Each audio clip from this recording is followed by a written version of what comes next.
Meus amigos, a casa caiu. Tá aí o vídeo do golpe. Sabemos que se a gente reagir depois das eleições, vai ter um caos no Brasil. Vai virar uma grande guerrilha, uma fogueira no Brasil. Agora, alguém tem dúvida que a esquerda, como está indo, vai ganhar as eleições? Não adianta eu ter 80% dos votos, eles vão ganhar as eleições. Vocês estão de sacanagem, né? Ficaram aí mais de um dia inteiro e não param de falar do tal vídeo do golpe. E é isso daí. Isso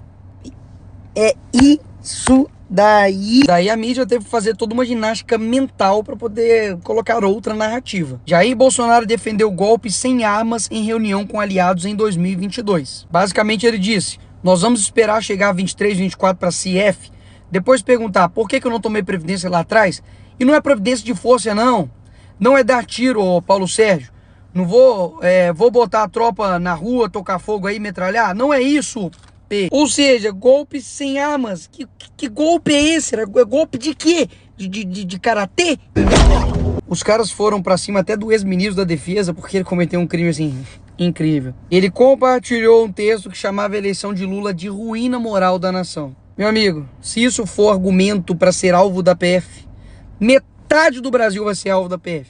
Foram pra cima também do ex-ministro Anderson Torres, porque ele disse que se PT ganhasse, todos iriam se... Mentira, ele não mentiu, não é mesmo? O governo brasileiro fecha contas de 2023 com déficit histórico de 230 bilhões. Irmão, literalmente os caras foram até pra cima de padre. Repito, padre! Agora, afinal de contas, vamos entender o que foi de falta essa minuta de golpe. Passado algumas horas da histeria coletiva da mídia da esquerda, a tal minuta do golpe que encontraram lá no escritório do Bolsonaro, e eu confesso que na hora eu falei, pô, se tivesse alguma minuta de golpe, vai deixar no escritório, Bolsonaro? Você é o quê? Você é burro? Mas não foi isso que aconteceu. O que aconteceu é que o Bolsonaro, ele pediu pro advogado dele a suposta minuta do golpe, para poder entender o que é isso. Ele recebeu essa minuta e imprimiu no seu escritório para poder ler. E aquele documento ficou lá. Então essa tal nova minuta do golpe achada no escritório do Bolsonaro, na verdade é um documento antigo e relevante que já estava na posse da PF e que basicamente foi impresso lá atrás para o Bolsonaro saber do que se tratava. Agora dá só uma olhada como se é criado narrativas para poder destruir uma pessoa. Escuta. No caso do Bolsonaro, a expectativa é de que cumpram-se todos os trâmites, toda a investigação, colham-se todas as provas e depois de denúncia, julgamento e condenação, aí sim, Bolsonaro preso. Mas por que isso? Há todo um cuidado para não deixar nenhum fiapo de dúvida sobre as provas, nenhum fiapo de dúvidas sobre a aliação da Justiça e do Alexandre de Moraes particularmente. E terceiro, Marcelo, para que a sociedade brasileira vá digerindo a ideia de que o Bolsonaro precisa ser preso. Por quê? Porque o Bolsonaro, apesar de tudo isso, ele é popular. E ele perdeu a eleição de 2022 por uma diferença muito pequena. Basicamente o que ela está dizendo é que há um plano para a população, psicologicamente, né, digerir o porquê o Bolsonaro precisa ser preso. Inclusive, dá só uma olhada nessa matéria jornalística aqui.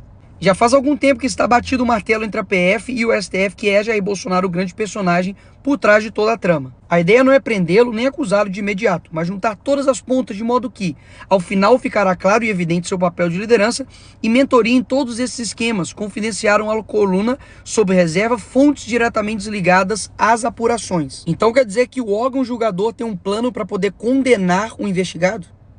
Que loucura é essa? Mas não para por aí. A operação da PF realizada na quinta atinge diretamente as articulações políticas do PL para as eleições municipais desse ano. Isso porque, com as decisões judiciais agora, basicamente o Bolsonaro não pode se comunicar com o Valdemar, que é presidente do partido dele. Como que o Bolsonaro vai fazer eleições municipais sem conversar com o presidente do partido dele? Como? Mas é claro que tudo isso não passa de uma coincidência. Senador vai à PGR para pedir investigação e cassação do registro do PL. Eu falei que era coincidência. Nada articulado, nada simplesmente pensado e planejado. Tudo obra do acaso.